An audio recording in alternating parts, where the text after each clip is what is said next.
It's late afternoon. Maybe the light is softening through the curtains, and something small happens. A dish left in the sink. An email that needs one quick reply. A text message that arrives with a question mark at the end. In that moment, for many women, the chest tightens. The breath shallow sand. What should be minor suddenly blooms into something heavy, something that fills the entire room. It isn't dramatic at first. It's quiet. A familiar weight settles in, and the mind begins its gentle, relentless cataloging of everything that could go wrong from here. That small moment doesn't stay small. It grows arms and legs, and a voice that says, "This is too much."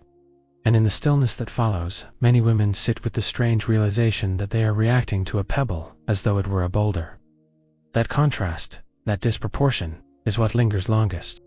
This experience is far more common than most women realize when they're in the middle of it.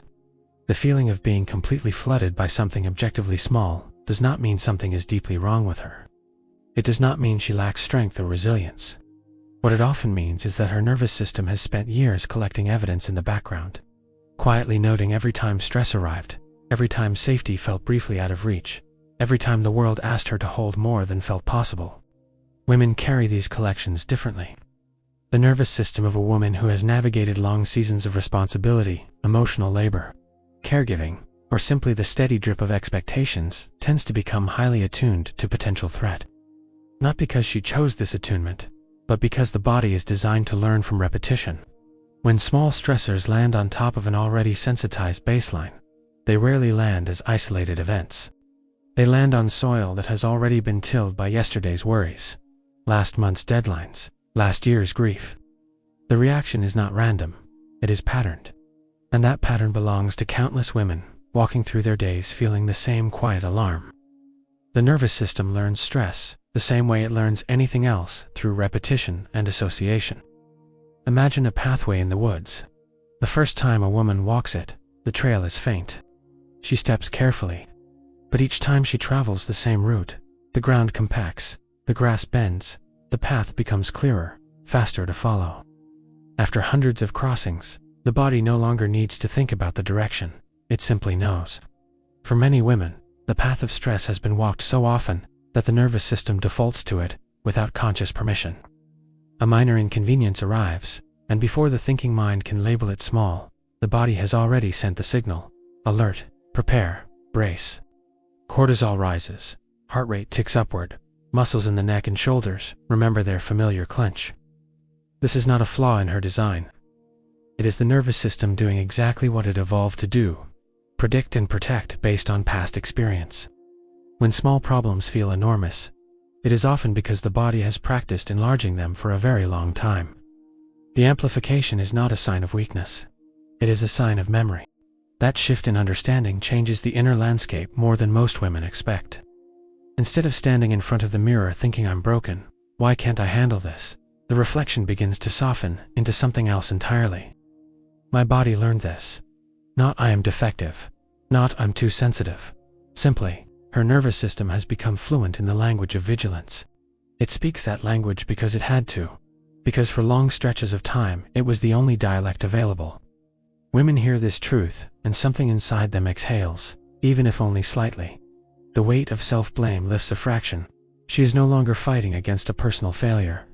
She is looking at a body that adapted, sometimes brilliantly, to keep moving forward when rest was not an option. The overwhelm that arrives with small things is not proof that she is fragile. It is proof that her system has carried heavy loads for a long time, and now registers even light pressure as significant. That recognition alone begins to change the conversation she has been having with herself for years. One of the strangest and most counterintuitive truths many women encounter is this: calm can feel uncomfortable. After months or years of living in a heightened state, the absence of tension registers as wrong, as suspicious, even as unsafe. The nervous system has grown so accustomed to scanning for the next problem that when nothing presses in, it searches harder. Quiet feels like the moment before something breaks. Rest feels like falling behind. For a woman whose body has spent years in go mode, stillness is not neutral. It is unfamiliar territory. The first time she notices her shoulders dropping without effort, her breath moving lower, there is often a flicker of panic beneath the relief. This can't be right, the body whispers. Where's the edge? That discomfort is not a sign that calm is impossible for her. It is a sign that her system has not yet remapped what safety feels like. Many women live in this paradox for a long time, craving peace, while their biology still equates alertness with survival. The realization that her own calm can feel foreign is one of the quietest turning points. It explains why relaxation sometimes makes her more anxious, why doing less can feel like doing something dangerous. Her body is not refusing peace. It is simply waiting for new evidence that peace is allowed. And here is where understanding begins to offer its own form of relief. Not because anything has been fixed or solved, but because the lens has widened. When a woman sees that her reactions belong to a larger story of adaptation, rather than personal shortcoming, the shame that once wrapped around every small overwhelm begins to loosen. She starts to notice that her body is not the enemy. It is an old friend who has been on high alert for so long that it has forgotten how to stand down. That perspective alone creates space. Space between the trigger and the flood. Space between the thought, "this is too much," and the bodily response that follows. Space to witness what is happening without immediately believing she has failed. Many women find that just holding this different story in mind changes the texture of the day. The small problem still arrives. The chest may still tighten. But the inner voice that once rushed in with judgment now pauses, observes, and remembers. This is what my body knows how to do. And in that pause, something subtle shifts, not a cure, not a breakthrough. Simply a moment of companionship with her own nervous system instead of opposition. That companionship is not loud. It is quiet, steady, and surprisingly powerful. Many women who begin to see these patterns start wondering what else their nervous system has quietly learned over the years. What other loops it has walked so many times that they now feel automatic. One of the most persistent ones appears in the way anxiety folds back on itself, creating a cycle that feels impossible to step out of. It begins with a small worry, grows larger in the body, then uses that very sensation as proof that something must be deeply wrong, which feeds the next wave of worry, and the loop continues.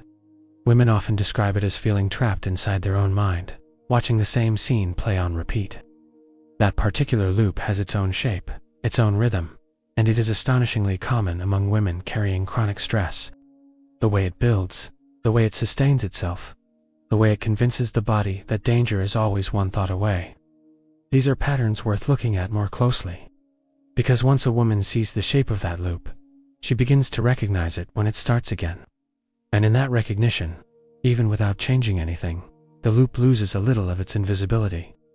Something about naming it makes the next turn feel slightly less inevitable.